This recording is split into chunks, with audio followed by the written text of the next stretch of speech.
menarik sekali memanfaatkan keindahan alam sebagai lokasi untuk wedding. Ini mungkin bisa menjadi tren yang baru. Ini suatu momen yang langka dan sangat bahagia. Saya sangat bahagia, gembira, dan bangga bisa hadir di sini.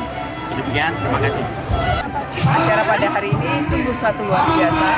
Tidak hanya perkawinan biasa, juga suatu pentas seni, juga event budaya. Karena tempat ini baru pertama kali berlangsung pesta perkawinan di alam dengan pemandangan yang indah, dengan mengangkat kebudayaan Gayo yang luar biasa. Hal seperti ini rasanya perlu juga dilakukan oleh tempat-tempat yang lain. Terharu saya. Dia punya anak, kita doakan bersama agar perkawinan ini diridhoi Allah. Jika bersama istri agar berbahagia. Amin. Terima kasih.